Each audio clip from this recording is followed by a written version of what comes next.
রাতে ঘুমানোর সময় একটা সুন্নত আছে, 33 বার সুবহানাল্লাহ, 33 বার আলহামদুলিল্লাহ, 34 বার কি আল্লাহু আকবার। বহু মানুষই পড়ে না। আপনি যদি পড়তে পারেন ইনশাআল্লাহ আল্লাহ পাক আপনাকে নেকি দিবেন। সমাজে বহু মানুষ চুল একদম এখন মেসি রোনাল্ডো কাট, তাই না? মেসি কাট আর রোনাল্ডো কাট। আর আমি সিলেট অঞ্চলে দেখে আসছি একদম লন্ডন কাট, দুই পাশ ছিলে মাঝখানে চুল, লন্ডন থেকে শিখে আসছি। এখন চুলেরও কিন্তু সুন্নত আছে, আছে কি নাই? দাড়ির যেমন সুন্নত আছে, চুলের সুন্নত নাই। একদম সামন পিছন সমান করতে পারেন, অথবা যদি চুল নাই থাকে তাহলে চুল মাথা মুন্ডন করেও রাখতে পারেন। অনেক সাহাবী মাথা মুন্ডিত ছিল। আবার অথবা কানের লতি পর্যন্ত বা কাঁধ বাবড়ি রাখতে পারেন। এটা চুলের সুন্নত হলো কিনা? এখন সমাজের সব মানুষ এই সুন্নতটাকে ভুলে গেছে। আপনি সুন্নত মনে করে রেখেছেন, ইনশাআল্লাহ আপনি নাকি। যেখানে সমাজে একটা বেডি বিবাহ হয়েছে, জামাই নির্যাতন করে, ওর তালাক হয়ে গেছে, এখন আর কোনো ভালো পুরুষকে বিয়ের প্রস্তাব দেয় না।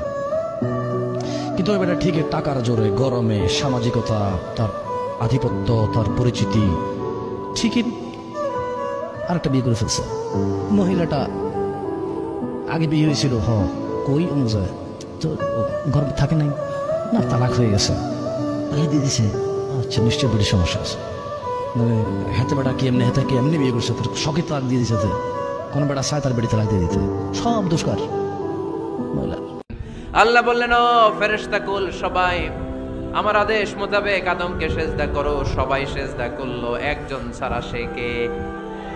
আরো জোরে বলেন কি নাম? আবা, অস্বীকার করলো, ওয়াস্তাকবার, অহংকার দেখালো, ওয়া কানা মিনাল কাফিরিন, কাফেরদের অন্তর্ভুক্ত হলো, জাহান্নামীদের সর্দার হলো। কয়টা সেজদার আদেশ? আওয়াজ করে বলেন, কয়টা সেজদার আদেশ অমান্য করছে? সেজদা কয়টা দেয় নাই? আপনি দেন নাই কয়টা? হ্যাঁ, আমরা দেই নাই কয়টা? এক সেজদা না দিয়া জাহান্নামীদের লিডার। আমরা সেজদা মিস করছি কয়টা? কয়টা? মুসলমান সেজদায় লুটিয়ে পড়তে হবে একজনের খুশির জন্য। তিনি কে?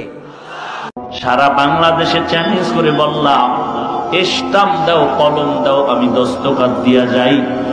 ফুলের মতো জীবনটা যদি গড়তে চাও, ডাক্তার হও, তবে ফুলের মতো জীবন নিয়ে ডাক্তারি করো।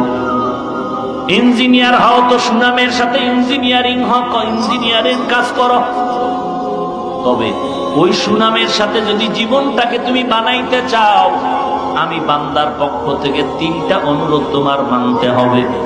1 নম্বরে, জীবনে কোনোদিন মোবাইলের আপন বানানো যাবে না। 2 নম্বরে, দুষ্ট ছেলেদের বন্ধু বানানো যাবে না। 3 নাম্বার, কোন মুরব্বীদের সাথে কখনো বেয়াদবি করা যাবে না। আমরা মনে করি কোরআন তেলাওয়াত, জিকির করা, নফল রোজা রাখা, নামাজ পড়া এগুলাই ইবাদত। আসলে শুধু এগুলাই ইবাদত না। আল্লাহর আদেশ মানা আর মানবতার কল্যাণ হয় এরকম যত কাজ আপনি করবেন সবগুলোর ইবাদত হিসেবে কবুল করে নেবে কে? এজন্য বিশ্বনবী বলতেন, তাবাসসুমুকা ফি ওয়াজহি আখিকা সাদাকা। তোমার ভাইকে দেখে রাস্তায় যখন তুমি সালাম দিবা, এটারও ইবাদত বানায়া দিবে কে? তোমার ভাইকে দেখে যখন তুমি মুখের উপরে মুচকি একটা হাসি দিবা, এটারও ইবাদত হিসেবে কবুল করবে কে? You smile to your brother, it's a charity. তুমি তোমার ভাইয়ের দিকে তাকিয়ে যদি মুচকি হাসো, এটাও সওয়াব, এটাও ইবাদত। সুবহানাল্লাহ পড়েন। বড় বড় ইস্যু নিয়ে কোনো কথা নাই। পেট্রো ডলার নিয়ে 2টা কথা বলতে পারেন না? ইয়েমেনের বম্বিং নিয়ে 2টা কথা বলতে পারেন না? আরবের বিভিন্ন কারাগারে বড় বড় শায়েখরা যে কারাগারে পচে পচে মরছে, তাদের নিয়ে 2টা কথা বলতে পারেন না? হলোইন উৎসব চোখের সামনে হয়ে গেল, 2টা কথা বলতে পারলেন না? সুবহানাল্লাহ। মানুষ দিন দিন কাদিয়ানি হয়ে যাচ্ছে, কেউ শিয়া হয়ে যাচ্ছে, কেউ এই যে আহলে কোরআন হয়ে যাচ্ছে। কত ফেরকা, কথা বলার সুযোগ নাই, কথা বলার ইস্যু নাই। মানে দিনের সব কাজ করা শেষ, এখন এই ক্ষুদ্র ক্ষুদ্র বিষয়গুলো আমাকে দেখতে হবে। এখানে মূল বিষয়টা কি? মূল বিষয় হচ্ছে হিংসা। 1 নম্বর কি? হিংসা। 2 নম্বর পরশ্রীকাতরতা। 3 নম্বর অহংকার।